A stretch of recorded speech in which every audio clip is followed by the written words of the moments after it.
वक्रतुंड महाकाय सूर्यकोटि संप्रभ निर्विघ्नं कुरु मे देव सर्वकार्येषु सर्वदा। हरे कृष्णा दोस्तों, पौष मास की कथा सुनने वाले सभी भक्तों का आज की कथा में हार्दिक स्वागत है।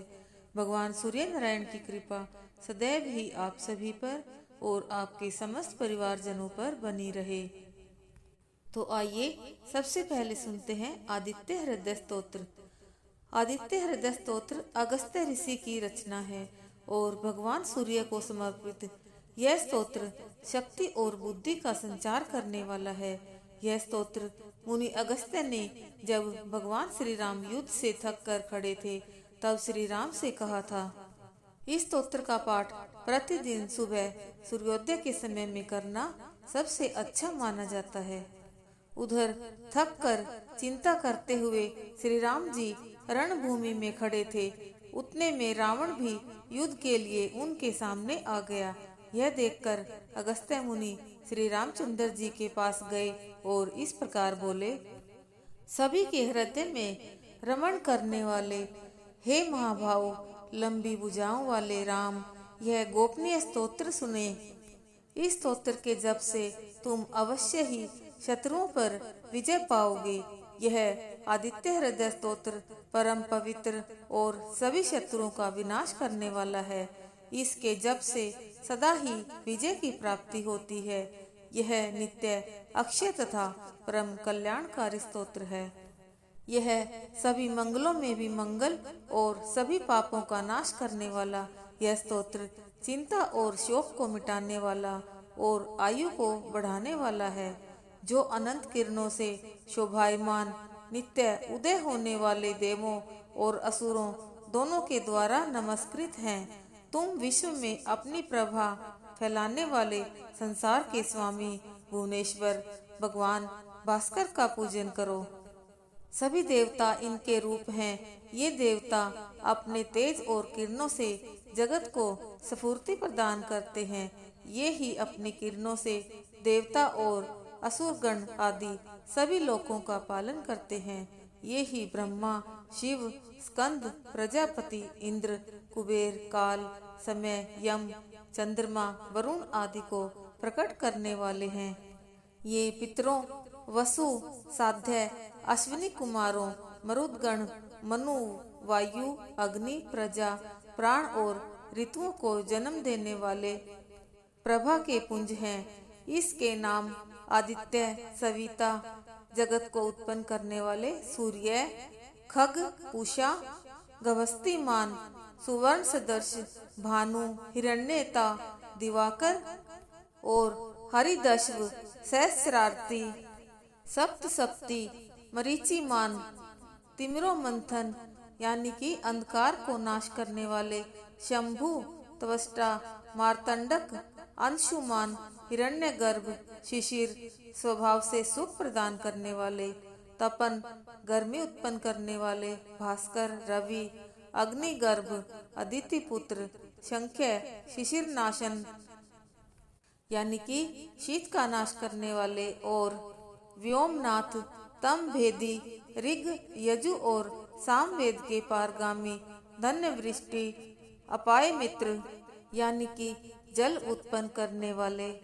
विंध्य वीथि पलवंग, आकाश में तीव्र गति से चलने वाले, आतपी, मंडली, मृत्यु, पिंगल जिनका भूरा रंग है, सर्वतापन सभी को तप देने वाले, कवि, विश्व, महातेजस्वी, रक्त, सर्वभद, भवोद्भव सबकी उत्पत्ति के कारण हैं, नक्षत्र, ग्रह और तारों के अधिपति, विश्व भावन, विश्व की रक्षा करने वाले, तेजस्वियों में भी तेजस्वी और द्वादश आत्मा को नमस्कार है। पूर्व गिरि उदयाचल तथा पश्चिम गिरि अस्ताचल के रूप में आपको नमस्कार है। ज्योतिर्गणों, तारों और ग्रहों के स्वामी तथा दिन के अधिपति को नमस्कार है। जो जय के रूप हैं, विजय के रूप हैं, हरे रंग के घोड़ों से युक्त रथ वाले भगवान को नमस्कार है। सहस्त्रों किरणों से प्रभावान आदित्य भगवान को बारंबार नमस्कार है। उग्र वीर तथा सारंग सूर्य देव को नमस्कार है। कमलों को विकसित करने वाले प्रचंड तेज वाले मार्तंड को नमस्कार है। आप ब्रह्मा शिव विष्णु के भी स्वामी हैं। सूर्य आपकी संज्ञा है। यह सूर्य मंडल आपका ही तेज है। आप प्रकाश से परिपूर्ण हैं। सबको स्वाहा करने वाले अग्नि स्वरूप हैं। रौद्र रूप आपको नमस्कार है। अज्ञान अंधकार के नाशक, शीत के निवारक तथा शत्रुओं के नाशक आपका रूप अप्रमेय है। कृतघ्नों का नाश करने वाले देव और सभी ज्योतियों के अधिपति को नमस्कार है। आपकी प्रभा तप्त स्वर्ण के समान है। आप ही हरि अज्ञान को हरने वाले, विश्वकर्मा संसार की रचना करने वाले, तम अंधेरे के नाशक, प्रकाश रूप और जगत के साक्षी आपको नमस्कार है।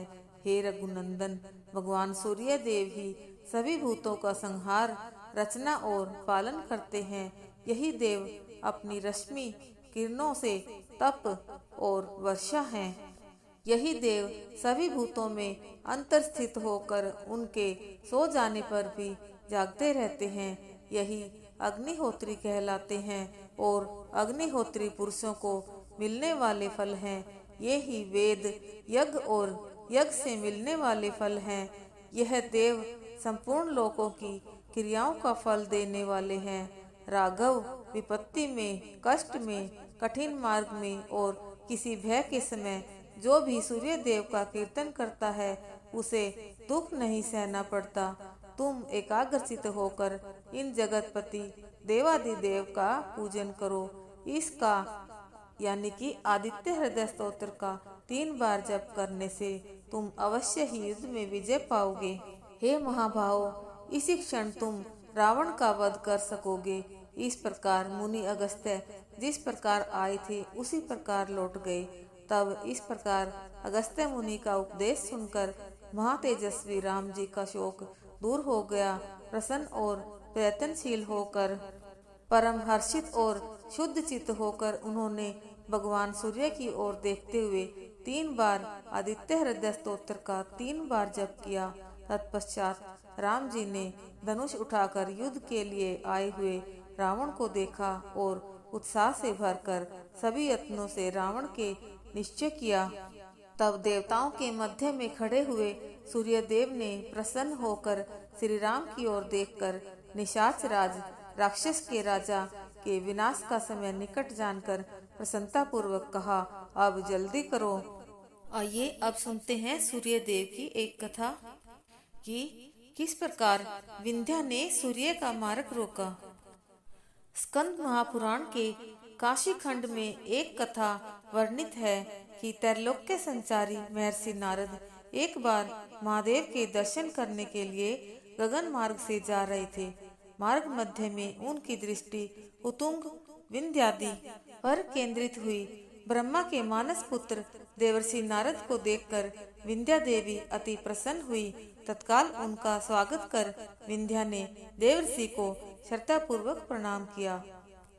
दवे मुति नारद ने आह्लादित होकर विंध्या को आशीर्वाद दिया। इसके बाद विंध्या ने यथोचित सत्कार करके नारद को उचित आसन पर आसीन कराया। यात्रा की थकान दूर करने के लिए उनके चरण दबाते हुए विंध्या ने कहा, देवर्षि, मैंने सुना है कि मेरु पर्वत अहंकार के वशीभूत हो सर्वत्र यह प्रचार कर रहा है कि वही समस्त भूमंडल का वहन कर रहा है। हिमवंत गौरी देवी के पिता हैं। इस कारण से उनको गिरिराज की उपाधि उपलब्ध हो गई है।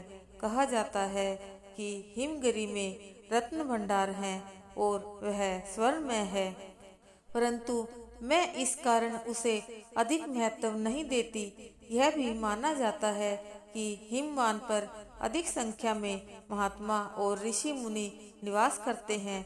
इस कारण से भी मैं उनका अधिक आदर नहीं कर सकती। उनसे भी अधिक उन्नत पर्वतराज इस भूमंडल पर अनेक हैं। आप ही बताइए, इस संबंध में आपके क्या विचार हैं। देवऋषि मंदहास करके बोले, मैं तुम लोगों के बल सामर्थ्य के बाबत अधिक नहीं जानता, परंतु इतना बता सकता हूँ कि इसका निर्णय भविष्य ही कर सकता है। यह उत्तर देकर देवमुनि आकाश पथ पर अग्रसर हुए।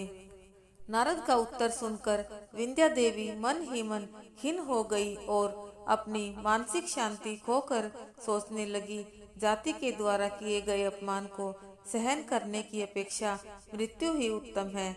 मेरू पर्वत की प्रशंसा मैं सुन नहीं सकती। इसके बाद ईर्ष्या के वशीभूत हो विंध्या देवी सदा अशांत रहने लगी। क्रमशः निद्रा और आहार से वंचित हो वह दिन प्रतिदिन दुर्बल होती गई। प्रतिकार की भावना से प्रेरित हो वह सोचती रह गई। अंत में वह एक निश्चय पर आ गई। सूर्य भगवान प्रतिदिन मेरू पर्वत की प्रदक्षिणा किया करते हैं। मैं ग्रह एवं नक्षत्रों के मार्ग को अवरुद्ध करते हुए आकाश की ओर बढ़ती जाऊंगी, तब तमाशा देखूंगी किसकी ताकत कैसी है। इस निश्चय पर पहुंचकर विंध्या देवी आकाश की ओर बढ़ चली। बढ़ते बढ़ते उसने सूर्य के आड़े रहकर उनके मार्ग को अवरुद्ध कर दिया। परिणाम स्वरूप तीनों लोक सूर्य प्रकाश से वंचित रह गए और सर्वत्र अंधकार छा गया। समस्त प्राणी समुदाय तड़पने लगा। देवताओं ने व्याकुल होकर सृष्टिकर्ता से शिकायत की। ब्रह्मदेव को जब पता चला तो उन्होंने देवताओं को उपाय बताया। पुत्रों सुनो, इस समय विंध्या और मेरू पर्वत के बीच वैर हो गया है। इस कारण से विंध्या ने सूर्य के परिभ्रमण के पथ को रोक रखा है। इस समस्या का समाधान केवल महर्षि अगस्त्य ही कर सकते हैं। इस समय वे काशी क्षेत्र में विश्वेश्वर के प्रति तपस्या में निमग्न हैं, तपोबल में हैं, वे अद्वितीय हैं। एक बार उन्होंने लोककंटक वातापी तथा इलबल का मर्दन कर जगत की रक्षा की थी। इस भूमंडल पर कोई ऐसा व्यक्ति नहीं जो उनसे भय न खाता हो। उस महानुभाव ने सागर को ही मथ डाला था। इसलिए तुम लोग उस महाभाग के आश्रय में जाकर उनसे प्रार्थना करो, तुम लोगों के मनोरथ की सिद्धि होगी। ब्रह्मदेव के मुंह से उपाय सुनकर देवता प्रसन्न हुए। वे उसी समय काशी नगरी पहुँचे। वहाँ पर देखा महर्षि अगस्त्य अपनी पत्नी लोपामुद्रा समेत पर्णकुटी में तपस्या में लीन हैं। देवताओं ने भक्ति भाव से उन मुनि दंपत्ति को प्रणाम करके निवेदन किया, महानुभाव, हम अपनी विपदा क्या बताएं। विंध्या पर्वत मेरू पर्वत के साथ शत्रु भाव से उसका अपमान करने पर सन्नद्ध है। इसी आशय से उसने सूर्य पथ को रोक रखा है। विंध्या गगन की ओर गतिमान है, उसकी गति को रोकने की क्षमता केवल आप ही रखते हैं। आप कृपा करके सूर्य की परिक्रमा को यथावत संपन्न करके तीनों लोकों की रक्षा कीजिए, यही मेरा आपसे सादर निवेदन है। देवगुरु बृहस्पति ने प्रार्थना की। महर्षि अगस्त्य ने देवताओं की विपदा पर दयार्द होकर उन्हें अभय प्रदान किया। जगत के कल्याण के लिए महर्षि ने देवताओं को अभय तो प्रदान किया, परंतु उनका मन काशी नगरी तथा काशी के अधिष्ठाता देव विश्वेश्वर को छोड़ने को मानता न था। गंगा जी में स्नान किए बिना वे कभी पानी तक ग्रहण नहीं करते। विश्वेश्वर के दर्शन किए बिना वे पल भर नहीं रह सकते। काशी को त्यागते हुए उनका मन विकल हो उठा।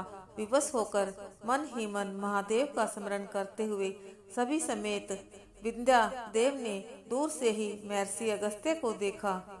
निकट आने पर उनके तमतमाए हुए मुखमंडल को देख विंध्या देवी नखशिख पर्यंत कांप उठी।